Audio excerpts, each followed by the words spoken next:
I consider it an affront to my family that you haven't heard about Anchor. It's the easiest way to make a podcast. Let me explain. Okay, let me just lay this out for you. It's free. There's creation tools that allow you to record and edit your podcast right from your phone or computer. And get this, okay? Anchor will distribute your podcast for you, so it can be heard on Spotify, Apple Podcasts, and many more. You can make money, moolah, from your podcast with no minimum listenership. It's everything you need to make a podcast in one place. Download the free Anchor app or go to anchor.fm to get started.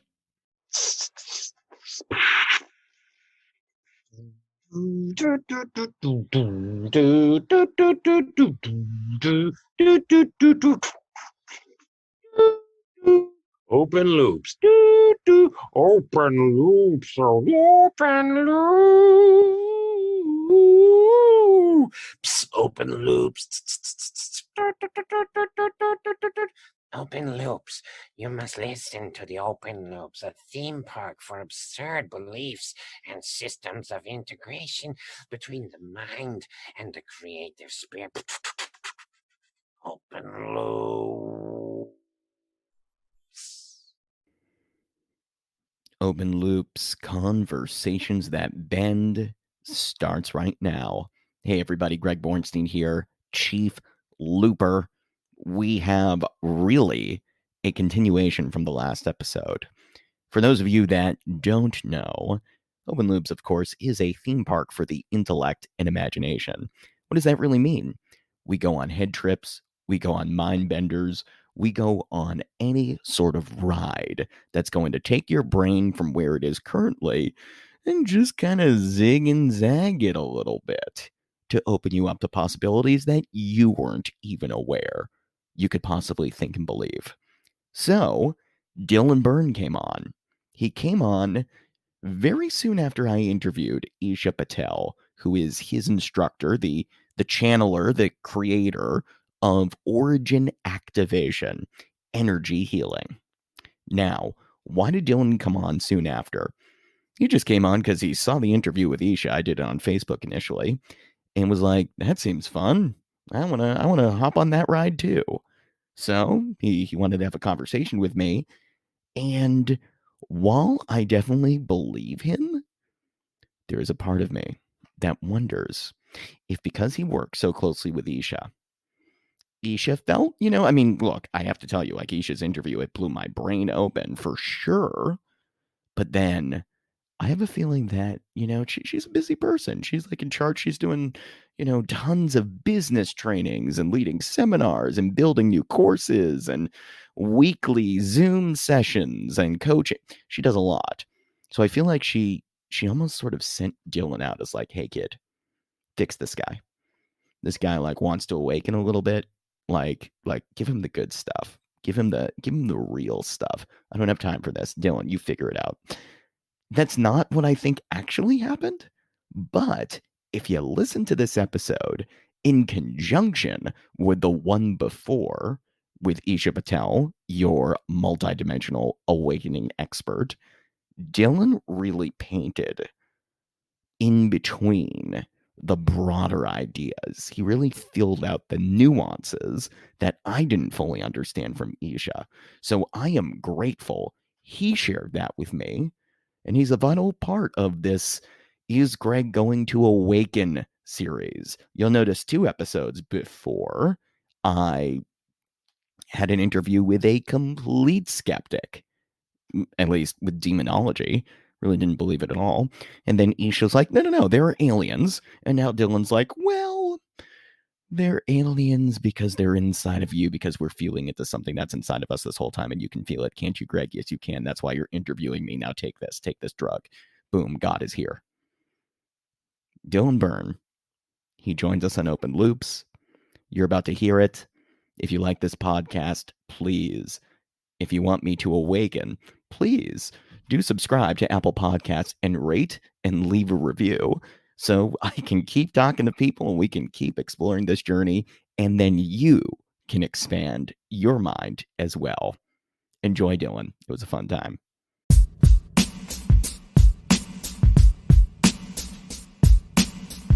Dylan Byrne, pleasure to have you on the Open Loops podcast. You listened to an episode. With I'm kind of curious actually, with one of your mentors, facilitators, Isha Patel, who I had such a fun time interviewing, and definitely want to delve deeper into her work. I'm glad you found it so fun. Yeah, let's start here, Dylan. You're doing a lot of meditation. You're doing origin activation, which is like, what is that about? Looks like it's kind of like an offshoot of a lot of what Isha does. How did you even find your way? How did you? I know people are going to find you when they seek you.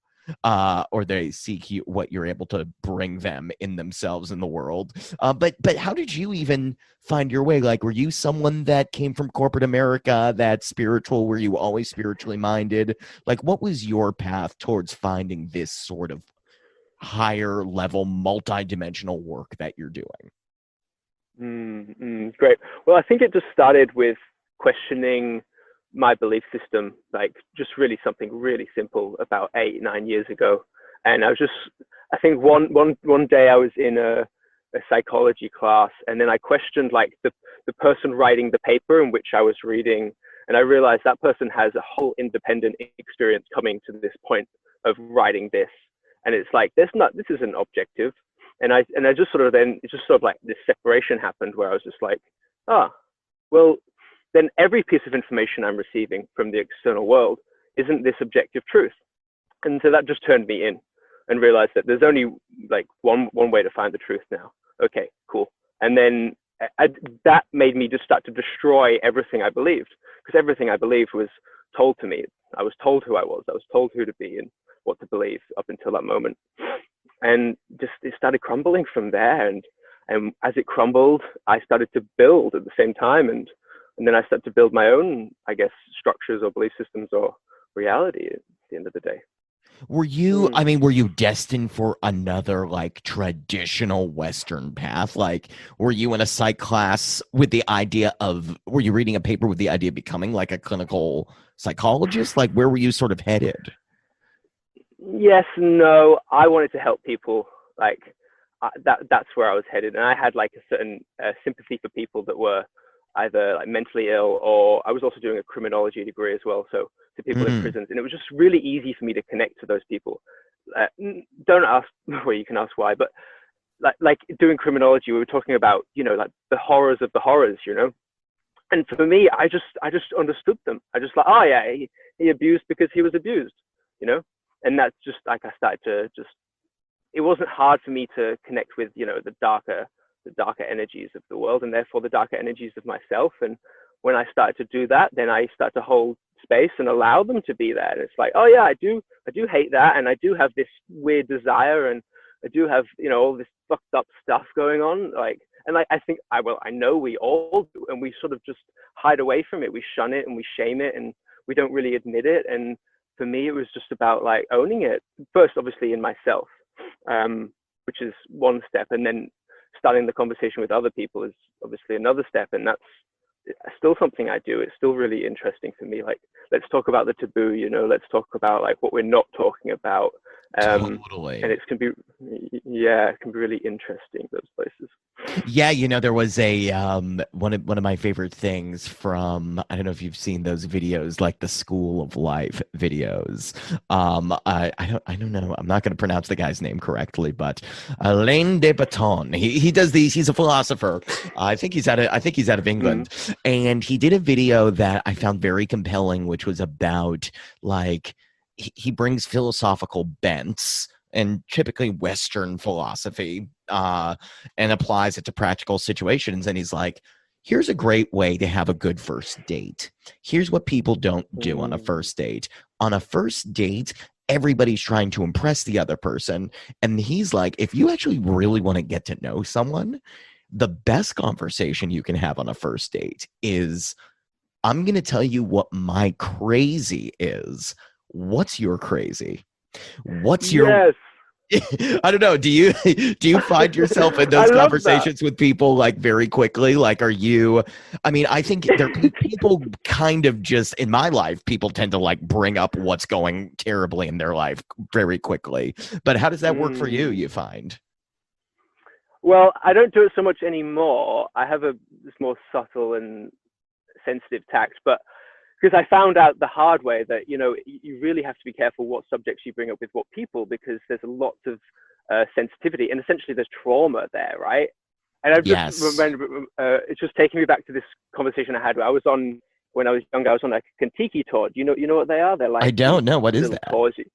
They're like groups of like uh, people between like age 18 and 30, and they go around Europe or even around, and they organize these tours. And it's like I did a little Greek island hopping one, and it was just I mean, I was weird then, and everyone around me was, I don't know, like to party and like to drink and all that, and I partook in that and that. Anyway, I just took me back to a time when I was at like a long table of like there's like maybe 10 like girls, and they were probably between like 18 and 21, 22, and I started this conversation about pedophilia and Oh my sexual abuse. gosh! And Wow. yeah, I know. And but not only just started the conversation, I started to display empathy for these people and display of like why they do this stuff. And like I wasn't supporting their acts, but I was just sort of suggesting like there's a reason people do this.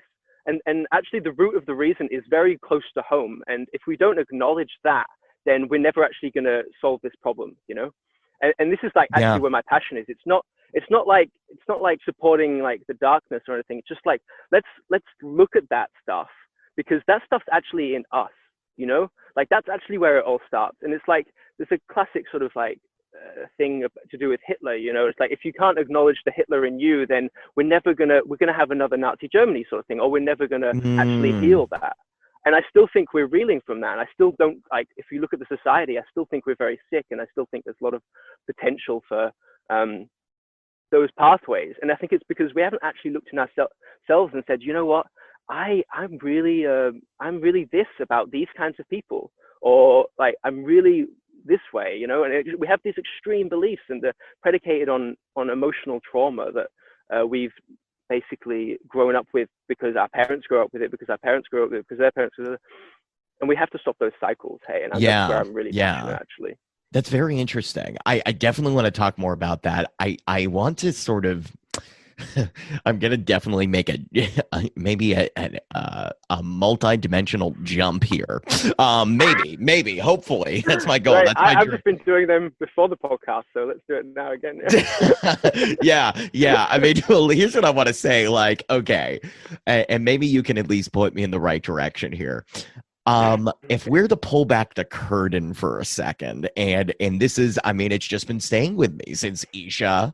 I had Isha Patel on, the multi-dimensional awakening coach.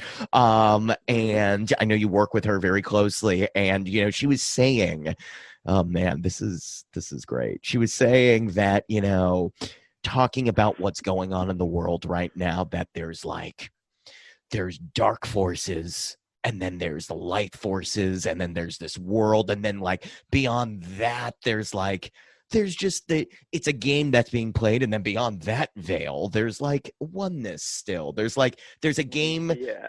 There's beyond the game, there's like a higher level of consciousness that's still being like that we don't even see. Here's my question for you with regards to like pedophilia, Mm. and kind of I know we're bringing it back, but it does kind of interest me, and I've heard you No, kind we should of, do this. because you've talked about Jeffrey Epstein. Hey, in one of your videos you were talking about, like, look, if you're going to focus on Jeffrey Epstein, like you're going to be bringing about like more potential behavior like that into the world, which I totally Mm. Mm. understand. I mean, in general, I intellectually understand these concepts. I don't always Mm. fully embody them, but I totally understand like the idea of what you focus on grows. Here's my question for you. The conspiracy theorists, what everybody says is, well, this pedophilia, this stuff is rooted, and maybe you can dispel this for me. It's rooted in dark satanic energy that's being put into the world from these higher evil forces. And that's why, if you're looking back at secret societies and, you know, the history of pedophilia and child abuse as it goes back years and years and years, it's like still connected to like some sort of dark magic satanic power. Now, what you're saying is interesting is it could just be rooted in human trauma, and it could be just rooted in like humanity that's unacknowledged. How do you reconcile the idea that it's a dark force from like something higher above? And I think it is connected, but I don't fully see the connect it in my mind with like the idea that it's something inside ourselves that historically has been unacknowledged. Like, where's the how does the gap bridge? Well, I know that's a huge question, but yeah, it is. I love this though. I think if we like the dark force, right, on this level that we're talking, and look, I'm actually totally familiar with this level that's more ascended than that, and actually, yeah, that's where the focus wants to be. But let's play around here. Yeah. The dark force like plays itself out in you as an experience, and this is what people don't get. Like they think like there's this thing over here and it's the shadow government, or they think it's this thing over here and it's the Anunnaki, but it's not necessarily. It is that, but it's also in here. It's also like it plays itself out as fear essentially, and or repelling against or denying of self. And so to connect that to say pedophilia or anything, well, let's just go there. I think the actual root of pedophilia is in the sexual suppression of the sexual energy, and so in different ways, and so it comes out in all kinds of ways. Like one of them is pedophilia, but what we've been taught as humans, right, is sex is taboo. It happens behind closed doors. You learn about it on the internet. No one talks about all this stuff. And so essentially we have a culture that just represses that. And what that is a super powerful energy, and it has to come through. It can't not. Everyone has it. And so it has to find a pathway through. And the more repressed, the sort of like the more to the left of field or to the right of field, the pathway becomes. This makes a lot of sense. For example, yeah, pedophilia is associated with the church a lot, and the church is also associated with celibacy, but there's no like, it's not a healthy celibacy necessarily. It's not like you're being celibate to raise this energy so you can achieve enlightenment. There's no like Buddhist doctrine behind it like you might find in Tantra, for example. But right. It's more just like, just don't do it, it's bad, it's wrong, and you know, only have you can have children. Yeah, and it's just so this denial, and we deny it because there's fear, and the fear and this dark force is, I'm sort of suggesting, is the same energy. But we can take it a step further because it manifests, right? It manifests as these different characters that are external to us, and those characters play upon that fear. This is where we get like the government and the media play upon our fear, and they do. But we're the ones with the fear as well. And so they're only playing upon it because we have it. And then we can go even a level further than that and go into sort of the astral, sort of the fourth dimension, where there's sort of like, then these are disembodied beings, or they're not physical beings. They're playing upon the same stuff, or they're playing upon the fear within the media industry, or the fear within the government. It's like, if you look at anyone, like they're absolutely rife with fear. And so they're attracting all of these beings. They're a vibrational match for these beings that are existing in these sort of non-physical worlds, right? And then then the next actual, like the layer that's actually most important for us right now is the more transcended layer, which is, this sort of fifth dimensional bandwidth and above, where there is unity. And actually all of that stuff, that dark and that light below it, can actually be integrated and harmonized and come into a place of love. And so this is where I can connect this back to, I have sympathy and empathy for these people that do this, like many years ago. And I understand, like, that's what I was actually doing there. And what I'm still doing today is actually bringing unity to those places that are separate. So instead of like hating on those people that do these things, or that part of yourself that does that thing, can you allow space for it? Can you embrace it? Can you love it? And that's when we that's when it stops being a reality, essentially. It stops being recreated because the energy isn't there to attach itself to it. The fear and the darkness aren't. Yes. This is so good, Dylan. This is actually you really, I mean, you put that very well. I feel like I ascended in some level of understanding. Yeah, no, for sure. I mean, I think and look, pedophilia it's the hot button like conspiracy, especially in like the Trump kind of QAnon world and Epstein. Like, yeah, it is a thing. And I still think it is something that is like happening in the world, needs to be addressed, needs to like, we need to crack down on it for sure. But I also would look at like Harvey Weinstein and any philanderer, any person that sexually abuses women historically that are of age as a version of like ill-formed transmutation. Like I think that's also I think you're totally right. I think sexual energy is so it's undervalued, man. It's underappreciated. Like, it's not way to talk about it enough. And I know it, and it's tricky because we're in a culture right now where, I mean, look, I'm a straight white male. For me to like talk about sexual energy and be like, yeah, there's not enough sexual energy going on is also like, oh, yeah, you're bad. You got to hide that. You cannot have that. So it's like, it's an interesting time we're in. I wonder with regard to the work you're doing, because you're talking about, sort of coronavirus and this era, and I hear it more and more from people that are really talking about like higher level of thinking and experience that right now is a time of change. Do you think like in 10 years the people are gonna actually I don't even know how to put this. How do I put this? It's going to be, is it swinging back? Have we hit, how far is it going to get before like everybody's pissed off about how pissed off people are? I feel like we're in constant outrage culture. You hear cancel culture. Like, do we still, how many more months of like anger do we have to go through, you think? I think we're there. I think we're going to keep, but I think there's room left. Yeah, well, I like to just pose that question back to you in a way. It's like, because it's kind of up to you. It's up to the individual on one side of the fence, on one level. Like, it's how done are you with not being fully liberated and fully free and fully able to speak about these things, for example? How annoyed are you? Oh my gosh. And so true. Because like that's the only place you have your power and your authority.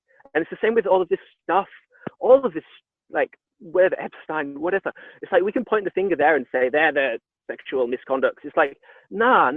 It's me. Hey, like, I'm the one that thinks that thing about that thing. I'm the one that has that energy moving in me. I'm the one that desires this that's probably not healthy, And until we can all actually own that, then it's like we're just losing power basically by saying, oh, when's it going to be over? When's Corona going to be over and we're going to be back to normal? It's like, nah, it's just not going to happen like that. That's so interesting. But that's how I like to approach it with a conversation. But of course, there is a humanity and there's a billions of people, and it also is an external thing, and we have to acknowledge that. And that to answer that question with that framework or that conceptual framework, it's like, no idea, man. Like the energy and the times and the future, you probably experience it as well. It's like predicting that is getting more and more difficult to go that far into the future. Like, yeah, I'm all on team Ascension, and team like clearing all of this stuff out and having this get destroyed. Do you see the grids too? Do you like look at the grids like Isha does? Are you monitoring the grid? Yeah. She's like a weather woman of consciousness. I'm here in this location because of the grids. I'm not as experienced as her in that zone. I'm only actually just like sort of picking up on that. I I actually moved to the other side of the country about 6-7 weeks ago, and Wow. a lot of my work has been traveling to different like locations and working with the grids and creating more space, more light in those places. Yeah. Wow. What is that even like? Is that just like people getting like outsourced to meditate in certain areas and like clear energy? Like what is it's like a missionary without like indoctrinating people and killing them to spread a message. It's like you're like a missionary of like consciousness in a way. I don't even. Missionary of light. Yeah. Yeah. Missionary of light. It's kind of like a different approach to that. It sounds like, at least. I mean, yeah, you could. Well, yeah, there's no one else involved as well, so there's no teaching. Right. There's no one like, no one knows what I've done, sort of thing. I mean, I speak about it with, you know, maybe Isha or. I mean, I bumped into a woman and she said, "Oh, there's a ley line on the property," and I was just like, "Oh yeah, there is one here. Do you mind if I sit with it?" And that's about as close as I got to actually talking, like interacting with someone while doing it. But yeah. So wait, it's literally a lot. Wait a minute, because I guess I thought her energetic grids were a little more abstract, but like, what exactly is it? Can you speak to it a little? So, yeah. So it's a non like externally visible line of energy, and so that like I see them as like these. They're like, well, they can sort of change, but they're like pathways of light going across the land, and then they meet. Like, cause it's like if you had like a ball and you wrapped a bunch of string around it. Yeah. You know, right? And that's like the earth and the string, and then those where the string meets across, it creates what we call a node.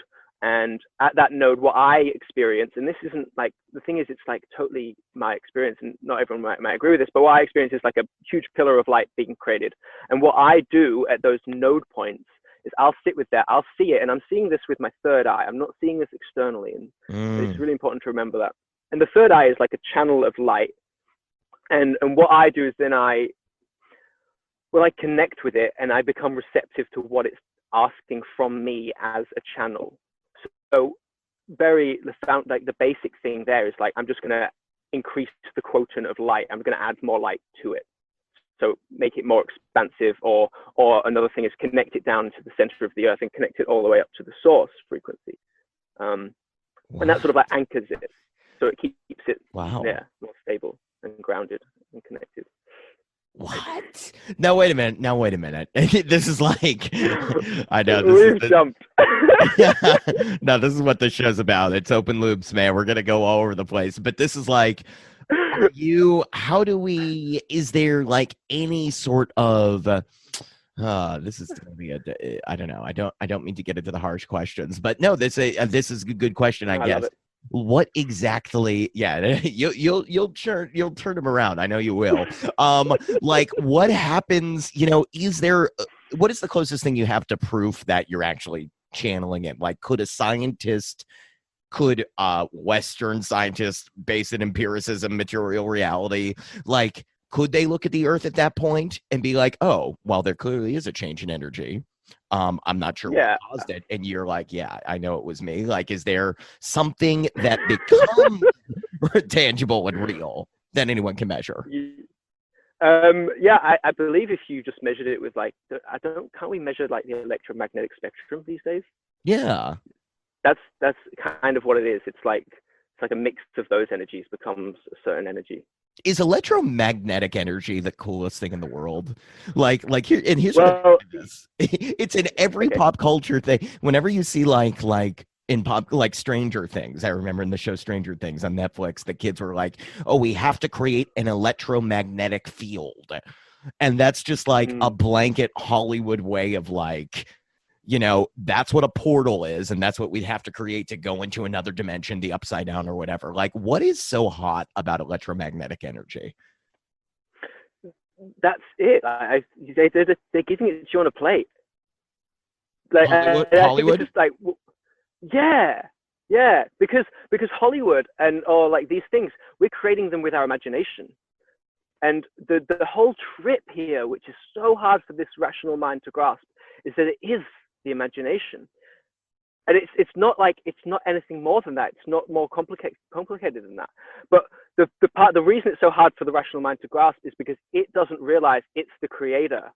Like, it doesn't realize it's the center of reality. And so therefore, whatever you're imagining is part of the creation. And so you're putting it out there. I always think to suggest to people, like, before you eat a sandwich, what do you do? The first thing you do to create that sandwich? First thing to you think of create. it. Yeah. I was going to say, what comes first? It comes up in your imagination. Hunger or thought? What comes first? Or I mean, what comes first? Like, how far back do you want to go? Obviously. But, right. I guess what I'm saying is, like, it comes from within first before it becomes externalized. Yeah. And this is us creating reality. Like, that's just, obviously, I'm trying to be simple, and there's holes to that little idea. I understand, but just something to grasp onto, because it's not easy. It's not actually for this mind to grasp onto. Yeah. You know, one of the big criticisms that, you know, I'm like, I do operate a lot from the rational mind. I mean, my dad was a MIT engineering major, and, you know, I have a magic background. Like, I've got my deck of playing cards here, like conjuring, you know, like I come from that bent. So a lot of what happened was, and Houdini, it really comes to Houdini. Houdini was one of these people that, like, spent time going to psychics, and because he wanted to speak to his mother, and debunking them. So I definitely have a lot of that. Like, okay, like, they always, you know, the big criticism is like, well, they always say that kind of general thing, so it applies to everyone. But here's what's interesting. Sometimes there are enough of people like you, like Isha, and different movements from all over the world that kind of do speak to something that isn't just like, it's their version of reality. This is my version of reality. Like, there are common things, which makes me go, maybe there is something in electromagnetic energy, because the fact that it keeps coming up in Hollywood, and the fact that, like you said, I want to use it even as like this is how you get to the portal, makes me think, well, what's happening first? Am I just creating something and everybody's just latching on because it sounds nice? Or is it truthful and everybody's tuning in to common truths? I think you do follow that. I kind of lost track of it at the end, but I'm sort of curious about where creation meets coincidence, I guess, or synchronicity. Yeah. I think I have my answer for this, but I'd love to, like, throw it back to you. Like, what do you want? You know, like, oh man, what? That's a huge question. But like, as far as, like, why do you want to be on one side of the fence? Oh, like, is it all your creation, or is someone, like, giving it to you, and you're creating it because they gave it to you? Like, that's kind of like the two hands here, right? Right. Like, someone says it's true, yeah. And I guess what I experience is, like, they're both true. And what we try to do, what the mind tries to do, is grapple with one, because if that's true, then this can't be, and it is so. Like, if that's true, then this can't be. But we don't actually, like, the reality isn't like that. It's paradoxical. And so we're living in, you know, Schrodinger's cat. It's a superposition. Yes. So yeah, you're the creative reality, and it's already created, and you're just riffing. You know, you're just riffing. Oh my gosh, this is so good. That makes, like, it sort of does. Yes. No, this is good. I you know, I got into this to have mind-blowing conversations, and I'm just like, okay, so yeah. Let me kind of work with this, because I had another thought related to this. Okay, so let's talk about this. Like, one of your posts I saw on your social media, you were talking about communicating with an Egyptian god, Isis, right? Were you talking to Isis? Yeah. Okay. Now, here's the thing. I'm like, okay, would this guy have ever known to talk to someone named Isis if Isis hadn't been something that someone else talked about first? Like, say nobody mentioned the names of these you know, no one mentioned the names of the galaxies. Like I'm very curious what would happen right now, just as a thought experiment, saying, like, humanity started over. is like Ishtar gonna like send the message down and someone's gonna be like, oh, nice to meet you up there? Do you think that's really gonna happen? I love that.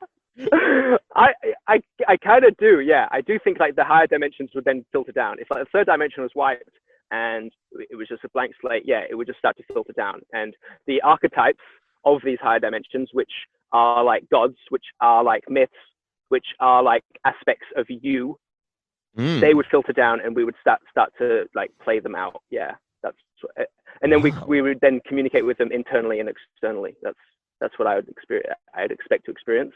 Wow. But it's a really good question. Like, what if I'd never heard of Isis? Because the way I communicate with Isis was because someone introduced me to her. In fact, it was Isha. You know, Isha first contacted Isis, and then we did a, you know, just shorten the story, a meditation together, got me into communication. Okay, great, and then I go from there. But like, if I sat down and like, having said that though, I at the same time, on the other hand, I'll go into meditation and things will come to me. So beings or thought forms even, and you have the same experience. This isn't like a weird experience to have. It's like thoughts come to you that are new. Have you ever had that? A new thought. And it's like, right? Did you create that? You hadn't heard that before. All of this. And then also the same, you know, on the other, like back to the other hand, you have a lot of thoughts that are recycled, and maybe you heard it on the news or your friend and your mom and your dad.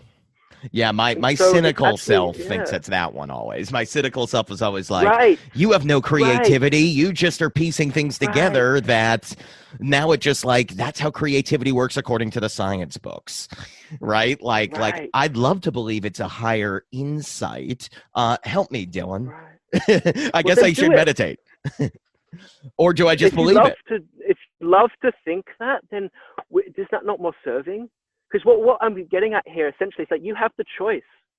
Like, do you prefer to believe that, or do you prefer to believe that? And I'm not saying ultimately, like every day I'm just going to believe this one. I'm saying in every moment you can choose.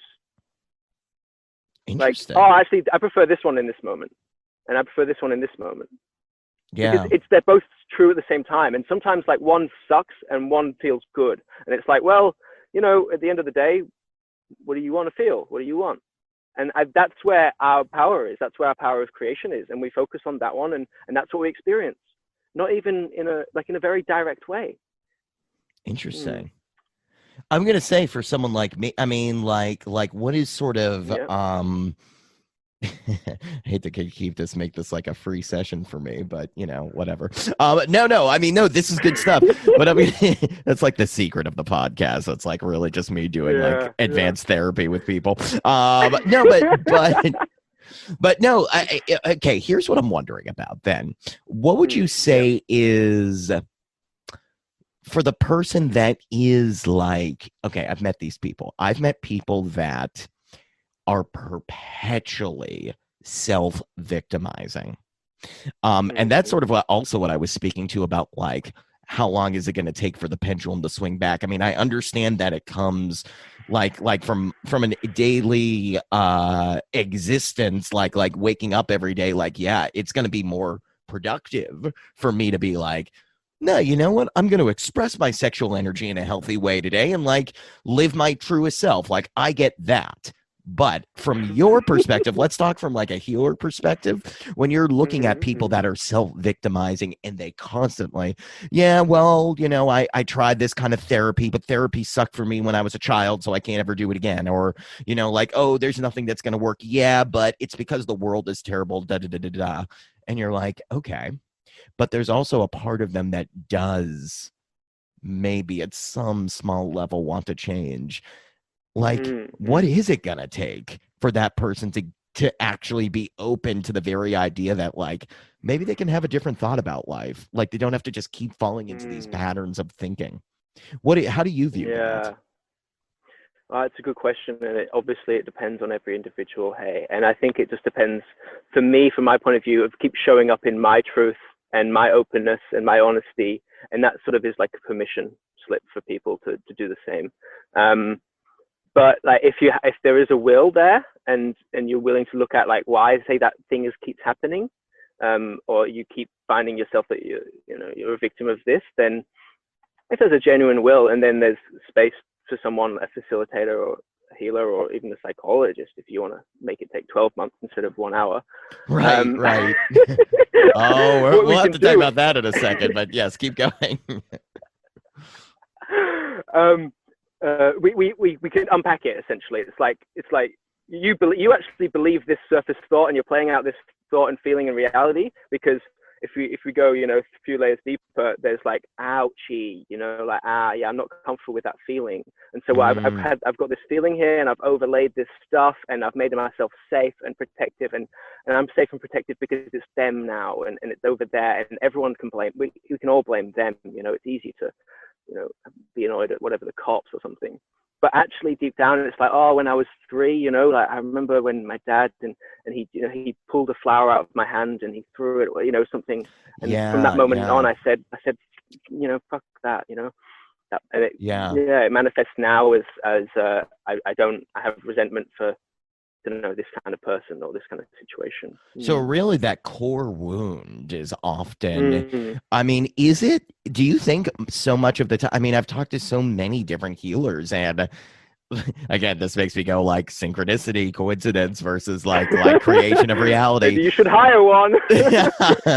Right. Well, look, I don't even necessarily mean for myself. I mean in the sense that like my understanding of what's happening with humanity is that it often is something emotional that's repressed or just not like flowing right, that needs to be addressed. And things just open up for people. Like, why is it always just one thing like that often? Like, why is it that why is childhood so fragile?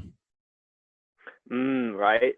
Well, because we come in and we're so pure and beautiful. Like, you're looking at a baby's eyes, it's so innocent, it's so just there, and it's just constantly being told like how to be in its various ways, like, say this, don't say that, wear this piece of clothing, all of this stuff, and and it's just like you've got a pure piece of clay, and everyone's coming by and just rubbing their fingers on it and scratching it and pulling it apart, and then by the time it's a few years old, it's a bit of a, which is fine. I mean, that's what we would do here. We create personality and we create socialization, and but sometimes, like, we're actually projecting, so adults are projecting their unresolved trauma onto those children.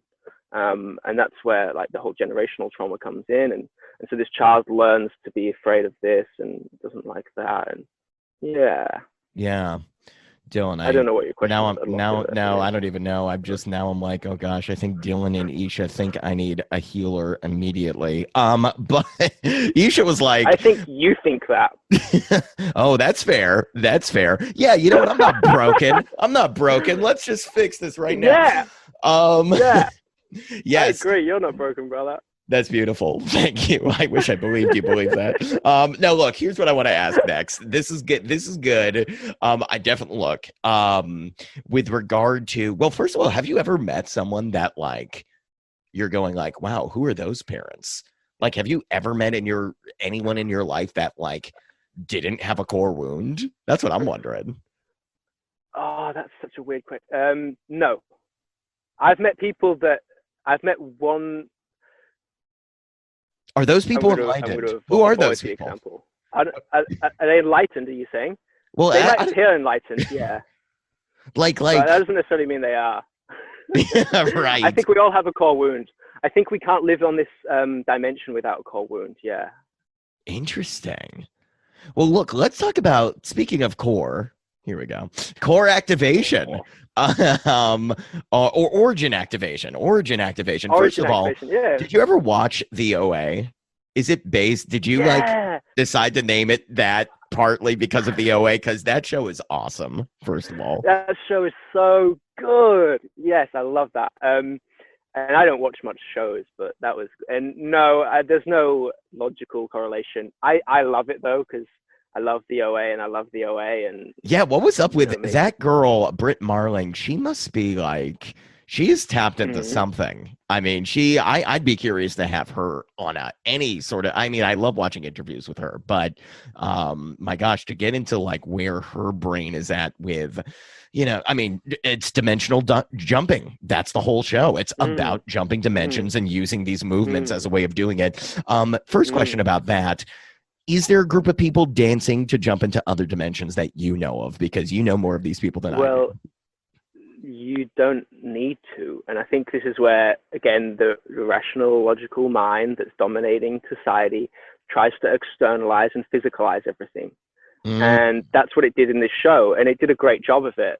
But it's not like, yeah, I think it would probably work because you'll just be moving the energies, but you're really physicalizing it, and you just don't need to. Like, you're naturally a multi-dimensional being. And this is where, like, the best way to discover that is just relax, like on a deep level, on like many layers. So no, I don't know anyone doing that. I know people that can sit still and do it. And yeah, is that what, speak to me about, origin activation and, how'd you come into it?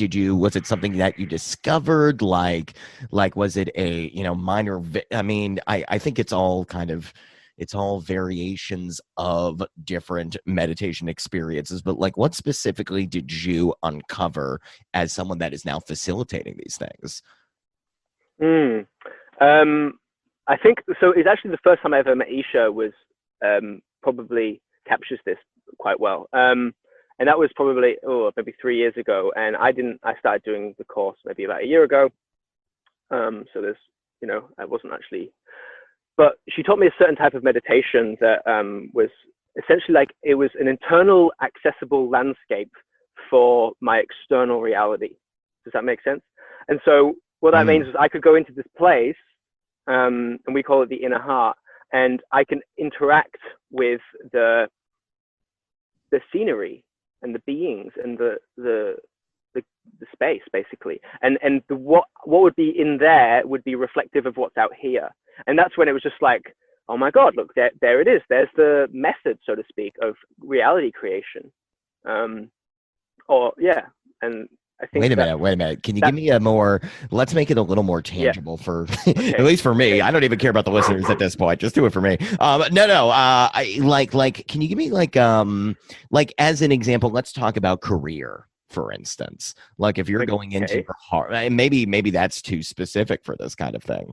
How would you, what's happening externally versus what's going on inside? Like how is it creating? I just want to wrap my head around, like, it doesn't have to be career, a specific example. Well, we can do anything really. I think the important thing to note is like what happens in this space is symbolic. And so it's not like so we have to sort of not bypass the rational mind, but we have to give it some space, So for example, there's one aspect in there that's like a forest. And the first time I ever went into my forest, it was very dark. And there was only like little patches of light. But what I would notice was the more work I would do on my unconscious, then the more space and light was in this forest, and the less trees, in fact. So I would go back in and suddenly, But on the other hand, I could actually go in there and I could create more light. And so, there's a whole, it would create less need for me to go into the unconscious, for example, on the external world. But, if you have, another way to look at this is like, if you have, say, a job or a boss, right, that you really don't get on with, you can go in there and invite him in, and you can interact with him on that level. So I did this with my dad, right? And I had like all this trouble. I could never really love my dad and all this, and like, I mean, probably 99% of men are a bit like this, but right. And so I brought him in there, and then there's all of this stuff between us. And I would go in there and I'd feel that, and I would process that, and I would move that. And I spent a couple of weeks doing this, almost like, somewhat regularly, a couple times a week. And what happened when I really got to a place of like, I can actually allow myself to love you. Like, and I didn't even realize that. I feel like, a couple hours later, he gave me a call for the first time in about like 4 or 5 months. And we had a great conversation. It was the same conversation we'd always had, which is like, interesting. Which is why I didn't like it, because it was just the same. But the way I felt about it was just like, I could, it was fine, it was good, I enjoyed it. And then the relationship developed from there. The next conversation we had a week later was, it actually had a bit more of what I was always desiring. So yeah, we can work in those spaces and work through our, essentially the energy in which we are operating on with our interactions with the world. And in those places, there's symbols to use. So there's like a river, for example, which can symbolize consciousness, the flow of consciousness. And there's things in that river, right? And so are you pulling up, are there archetypal images that are already just like from the collective I guess, like I'm thinking about it like Carl Jung in a way. Like you're mentioning things that I think are already like imprinted from like the collective unconscious versus again, I keep playing in this realm with you of like, is it coincidence? Is it something that they told us as a symbol, or is it something that's actually in there? These symbols, like is it ever a symbol that no one's ever like does it have to be a forest or a river? Could it be like a clown from the circus that is a clown that can, usually they're scary, but could it be like a happy clown? There's something that society has never looked at symbolically, but like that clown could all of a sudden like save your relationship. Something like that. Right. Yeah, fully. And I think it just depends on the energy of that, say, being or that clown or that symbol. That's actually like what I play with. It's not actually necessarily what it's externalizing as. Like a clown could easily be evil and easily be, gracious, right? It's a great example, in fact.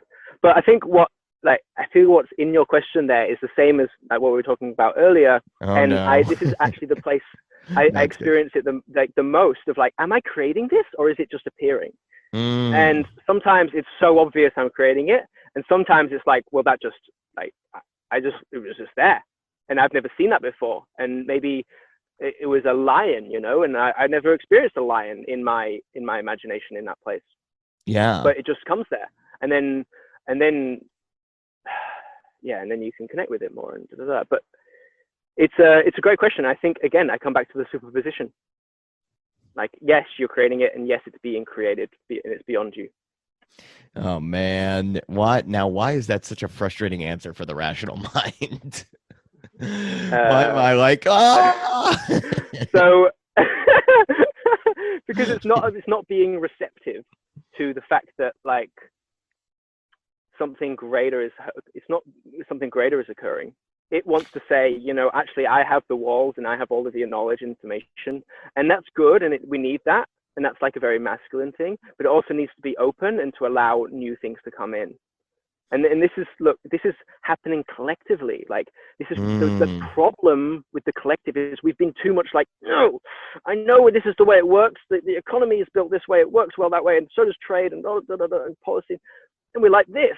And you see them that like anyone in mainstream whatever media or culture is like this, and it's like it just needs to relax. And that's why I say, and when you relax, this starts to open up, and this is where you get more feeling sort of senses and receptivity, and new things come in, and new ideas and behaviors, and then you start manifesting as more yoga or more veganism or something like this, or right no, and I think so the truth is like, I play with this space. It is a little bit this is another Greg secret for the world, sorry everybody, but the truth is that like I know at one level, being someone that's very inclined to talk to people like you and alien experts and conspiracy theorists and all these people that I'm just like I entertain for intellectual curiosity, is also I know that there is a safety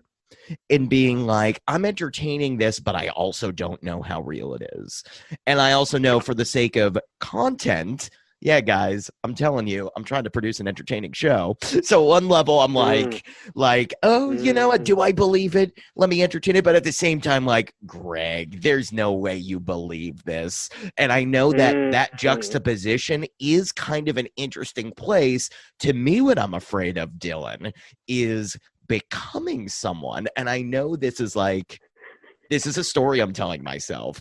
I'm afraid of Great. going 100% into spiritual in a way, because then it's like, who am I going to be? That how comedic, how cynical can I be if I'm all of a sudden? And I know there's cynical.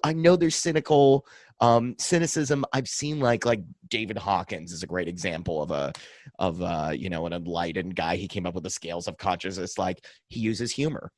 David Data, relationship expert, very much about like the different forces, masculine and feminine. There is a lot of humor there. There is a lot of that. I guess I'm afraid of how long it would take for me to fully like what does giving in, Greg Bornstein? I'm calling it giving in. What does okay, Greg, just take the God pill. Like, what does that look like? I'm afraid, man. I'm afraid. It's true.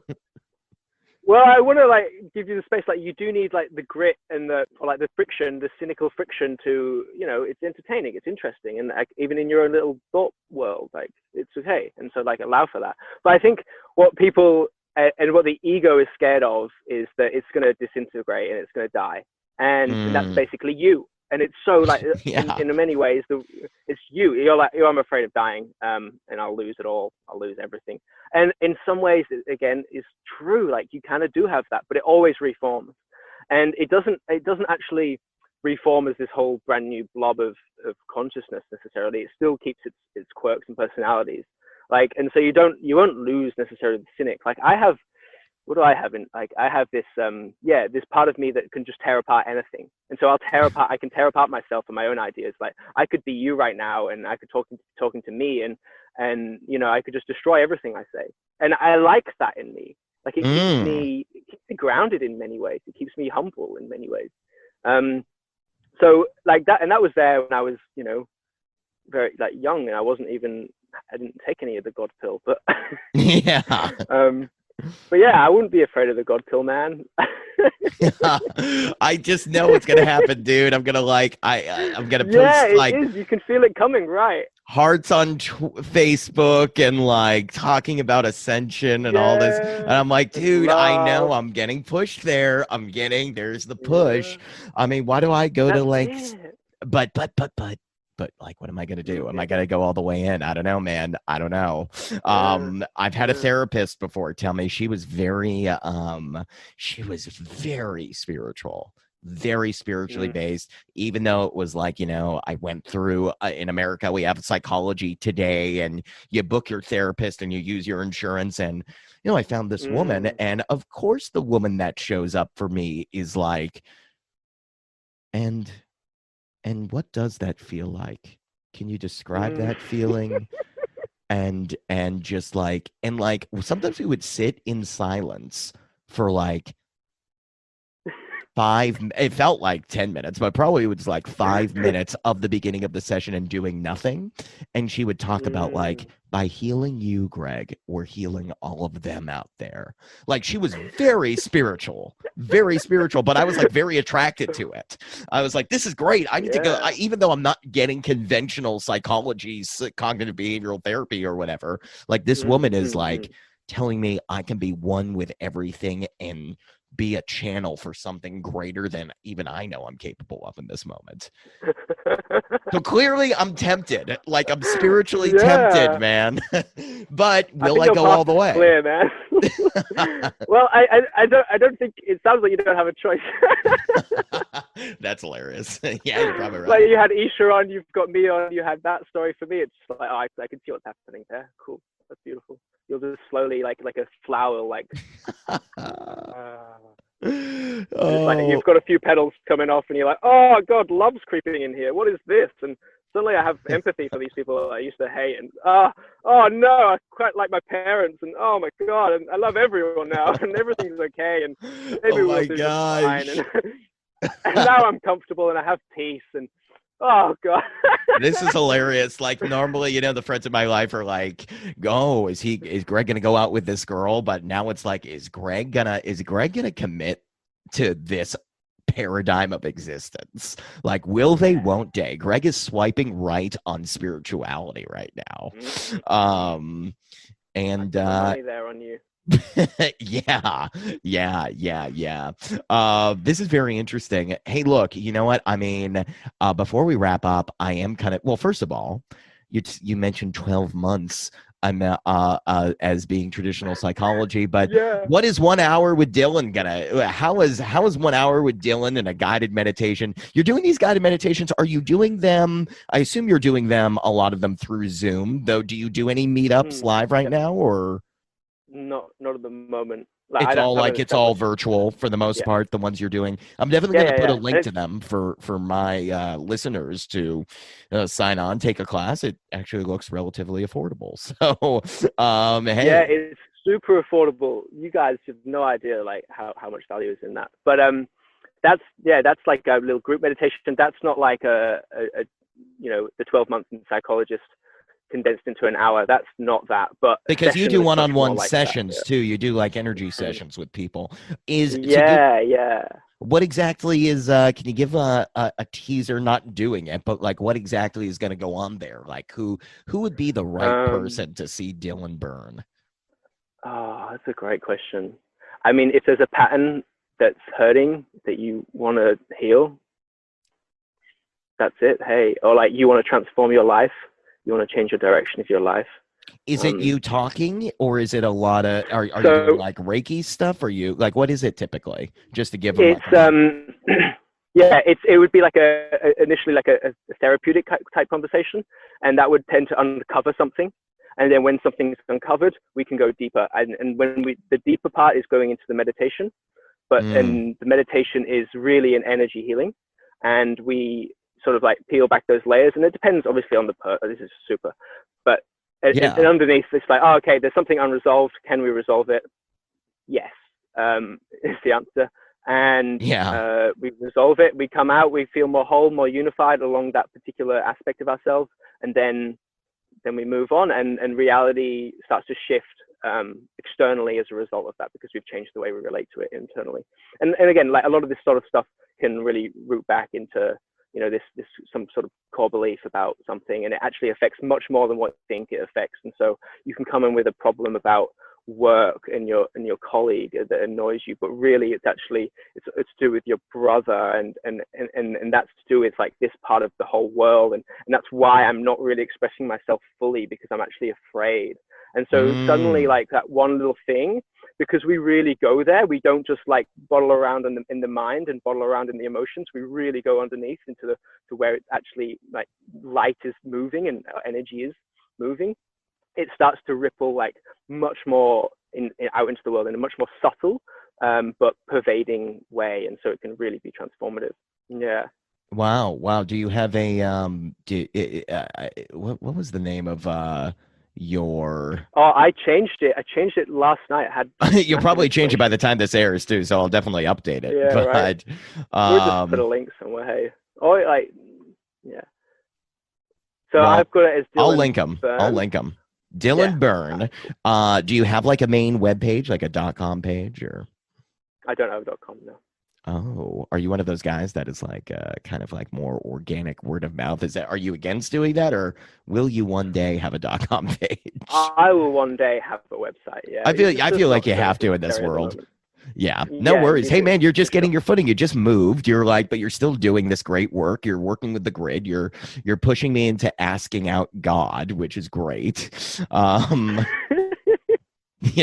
mean, Oh, beautiful. again, I didn't even like get to really go into the alien stuff. I hope to delve Oh, with someone that I mean, Isha got me a little I bit. had a good story as well to you, Wait a minute, you but know what? we'll Okay, I talk. got a little time. Wait a minute. Wait, let's do it. What's the alien story before we wrap? I do have a little bit more time. We'll Oh, keep this going. you really okay? How It's like a story that I thought Isha wouldn't entertain, so I thought I could entertain this with you just because it'd be fun.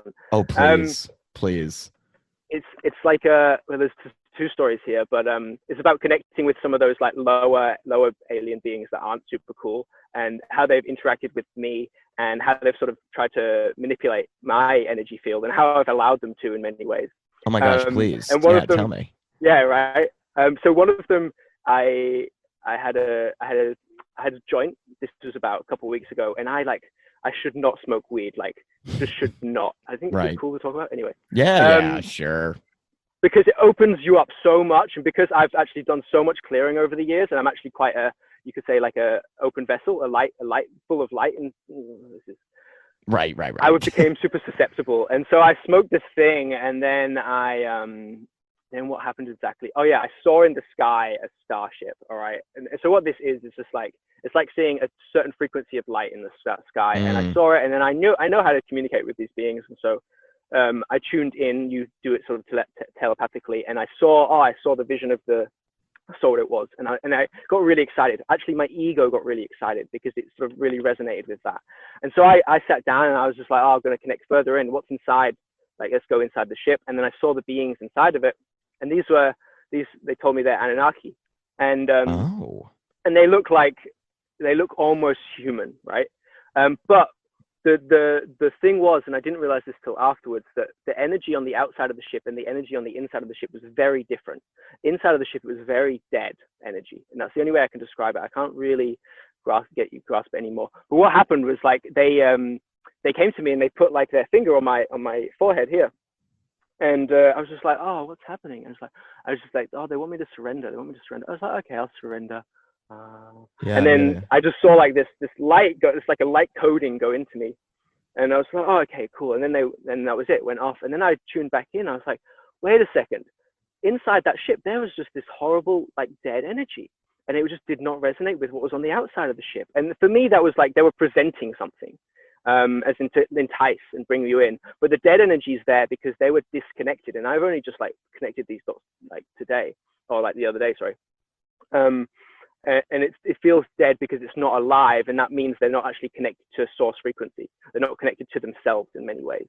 And that's what these beings are. They sort of live in this realm, and therefore they try to manipulate their external reality to get their needs met, essentially. And this is a side story over here is about like the Greys. A really typical story about the Greys is that they tend to harvest things from humans in order to perpetuate their species. Because they've lost their connection to source, and this is great. I'm loving it. Okay. And there's another experience there for me with them as well. I've only just uncovered. I've only just sort of resolved and come to love, basically. Where I just had this memory, and it was this really weird thing where it was just this image. I've never experienced an energy like it before, and I ended up shattering the image and going into the memory. And now I was like on this freaking operating table, and this is literally last night. Like I recorded. Wow. And in what I just saw, like what I was presented with, we have like these glands here. Like just and I'm not sure what they are, but they're like these bulbs, like little bulbs, and they were extracting something from me. And for me to resolve that was just for me to love that. See, this energy makes me so scattered, and this is why I'm going to jump back to that other story, because I want to tell you like why do they do that, and like what like. Okay, the Greys over here, they're doing it because they need to harvest something. There's something in my DNA that is beneficial for them. They're actually related to us. And then there's this Anunnaki thing. What was the result of that? For me, that I ended up like in my meditation, instead of like having a heart that was full of love and full of light, I ended up having like this boundary constricting it. So it looked like, physically, it looked like a clamp, like was around my heart, and it would prevent it from expanding as much as it wanted to, as much as I knew it could. And so I had that operating in my field for a couple of weeks until we cleared it, basically. Wow. For lack of a better term. But so there's this agenda going on, and this dark force. It wants to keep the ascension process either at least slow. You know, I mean, I think ideally they don't want it because it's not in their belief system. They don't believe they're connected to God, and so they want to perpetuate their belief system. And so they do that, by compromising the love that is naturally within us. And that's what I was experiencing. And the reason I think I experienced it because, well, I became susceptible because of a drug, and to be honest, well, my heart is really huge. Like I have a lot of light coming through me. Essentially, and so like I would be a good person to like target, so to speak. Do you think weed is something that hinders ascension? Yes and no. I think it's been really essential for a lot of people. I think it opens up a lot of doorways and gateways, but I think if you keep opening those doorways and gateways, then it does definitely start to hinder you. Yeah. Because it's not it. Like the ascension, right, is that you are pure infinite love, like in some ways, or pure infinite light, you're pure potential. And so what that means is that everything is accessible from you naturally. And when I say naturally, I mean within you. You don't have to source it externally.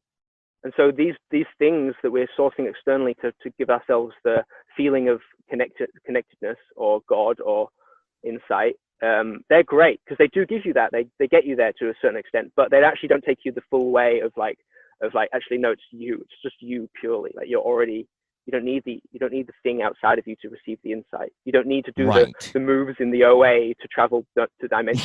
You can actually just, it's natural. It's so interesting. Misleading.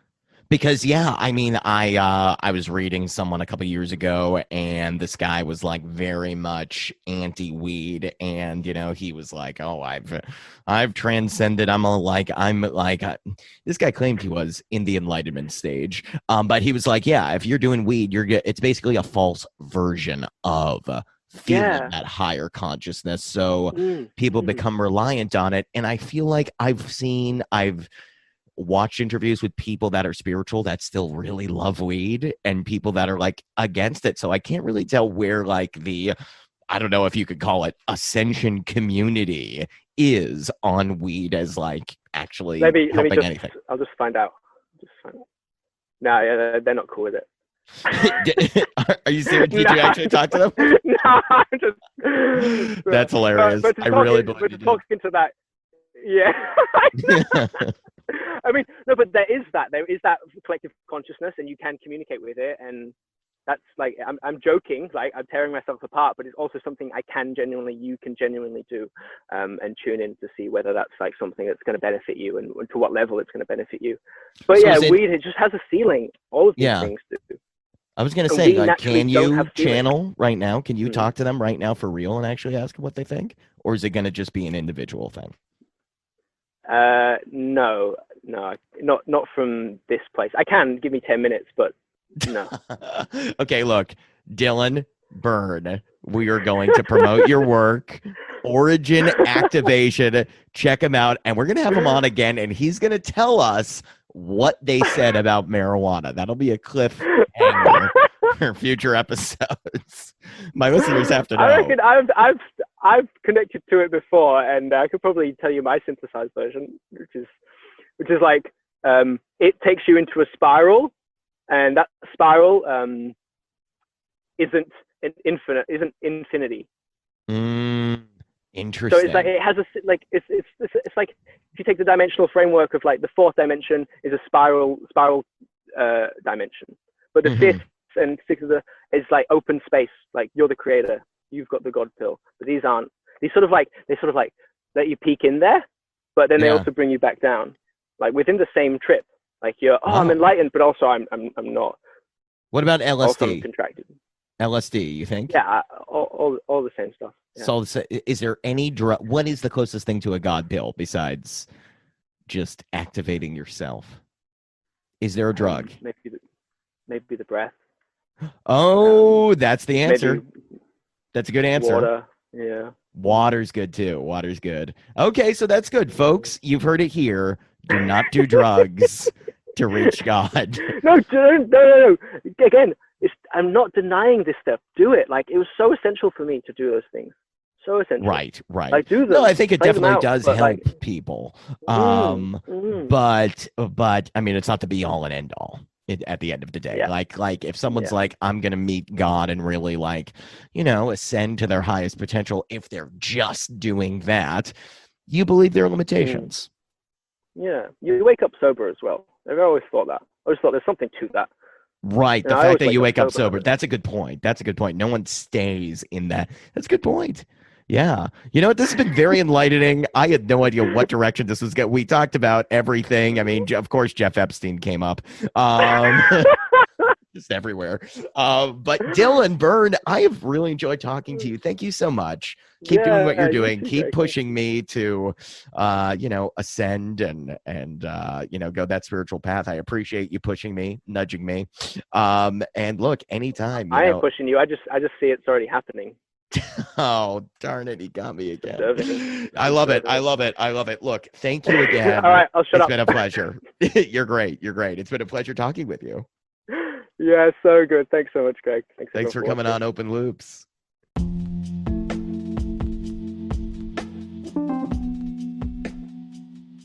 If there's one thing about Dylan Byrne that you can't escape, it's that this guy looks like a healer. Bearded, long hair. I wish I'd asked him which came first, that look or the desire to heal people. It's really crazy. I mean, either this is like the greatest production of Jesus Christ Superstar I've ever been a part of, or this is just the trend. I love these guys. I love Dylan. I'm a big fan of Isha. Multidimensional awakening. It's trendy. In Australia, it might be a little trendy here too. I mean, look, we've had some shamans, shamanic energy going on, and I don't even just mean the one episode I did. There's an episode coming up where there is a shaman actually creating the episode in the back. I should even, not even a shaman, a sorcerer. A sorcerer is coming to Open Loops on a plane of existence that we don't even know is there. Do you buy it, folks? I'm starting to a little more. Dylan's convincing me. Jesus Christ. Superstar. Who are you? What do you... I don't want to get in trouble with the Lloyd Webber franchise. Look, this has been a great time for me in my awakening. And all of you, I hope you awaken to, even if it's not this form of spirituality, a part inside yourselves that maybe is underexplored, that is actually going to allow you to experience yourself fully on this earth in this lifetime. It sounds like Dylan definitely went from one point of view, and then it just, he just went down the rabbit hole. And I really wish that on everybody. I really do. I wish that you, listening to me right now, have a moment in your life where your beliefs are so shaken in such a positive way that you go in a different direction that expands yourself beyond where you are now. Because if you feel bad constantly, if you're stuck in a mindset where you really can't grow, it's probably because there just needs to be a shift in perspective somewhere. I thank Dylan for help shifting mine. Will I go all the way? We'll find out. More is coming. Thank you all for listening.